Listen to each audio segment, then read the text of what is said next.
नमस्ते। जब भी कोर्सेज़ की इंक्वायरीज़ आती है तो कुछ लोग ऐसे होते हैं कि जिनको लगता है कि कोर्सेज़ के प्राइस बहुत ज़्यादा है। अब इसके कई सारे रीज़न्स होते हैं, जैसे कि या तो वो इस फील्ड में नए सिरे से एंटर कर रहे हैं और मार्केट में जो कोर्सेस है फिटनेस रिलेटेड उनके प्राइजेस उनको पता नहीं होता है, या फिर दूसरा फैक्टर ये होता है कि उनका कंपैरिजन जो होता है वो live classes versus recorded courses इस तरह से होता है। अब रिकॉर्डिंग के केस में क्या होता है, एक बार की मेहनत करनी है, करिकुलम बनाना है, शूट करना है और उसको प्लेटफॉर्म पे डालना है और उसको बेचते रहना है। तो इसमें एक ही बार ह्यूमन एफर्ट या जो भी एक्सपर्टीज़ है वो लगती है। पर लाइव क्लासेस की अगर बात करें तो हर क्लास में फैकल्टीज़ को अपना ह्यूमन टच देना होता है या अपनी एक्सपर्टीज़ इस्तेमाल करनी होती है। तो इस केस में फैकल्टी फीस जो है ये एक फैक्टर इसमें ऐड होने के कारण कोर्सेज थोड़े से एक्सपेंसिव हो जाते हैं।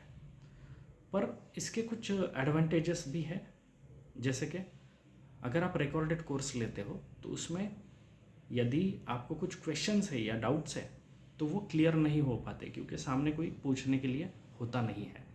लाइव क्लासेस की अगर बात करें तो जब फैकल्टी आपको ट्रेन कर रहे हैं, टीच कर रहे हैं, तो किसी भी तरह के डाउट्स अगर आपको है वो आपके वही क्लियर हो जाते हैं और आपका लर्निंग प्रोसेस जो है वो कंप्लीट हो जाता है। अब दूसरा एक मेजर फैक्टर इसमें कोर्स एक्सपेंसिव साइड जाने का ये है कि फेसबुक पर जब भी ऐड रन करते हैं, मेटा ऐड जिसे कहते हैं, उस वक्त आप तक पहुंचने के लिए फेसबुक हमें हर एक व्यक्ति के लीड के लिए 60 to 80 रुपीज़ चार्ज करता है। यानी कि अगर हम 100 लीड्स जनरेट करना चाहे तो उसके पीछे 6000 से लेकर 8000 तक का कॉस्टिंग हमें ऐड हो जाता है एडवर्टीजमेंट का या आप तक पहुंचने का। जो लीड्स या जो मैसेजेस आप करते हो उसके पीछे फेसबुक हमें चार्ज करता है।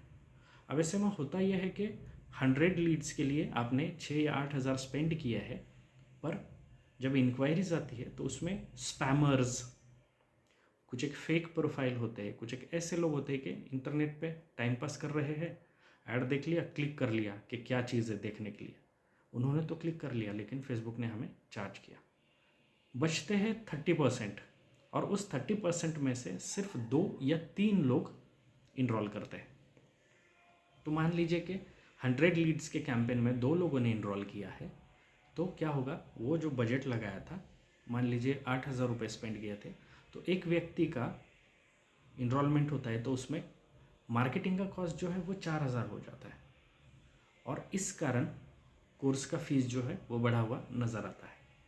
पर अगेन यहाँ एक अप्रोच की बात है कि आप इसको दूसरे तरीके से सोचें कि ये हम लाइफ टाइम लर्निंग के लिए स्पेंड कर रहे हैं।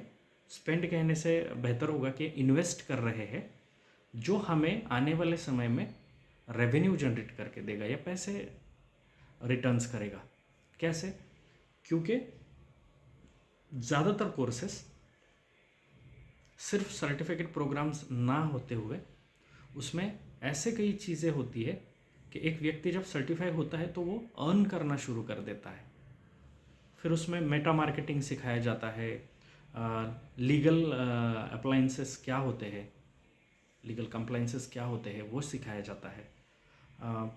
कई सारे फैक्टर्स होते हैं, जैसे कि असेसमेंट के प्रोटोकॉल्स सिखाए जाते हैं, थ्योरी पढ़ाई जाती है जिसमें एनाटॉमिकल स्टडी वगैरह ये सब चीज़ें होती है।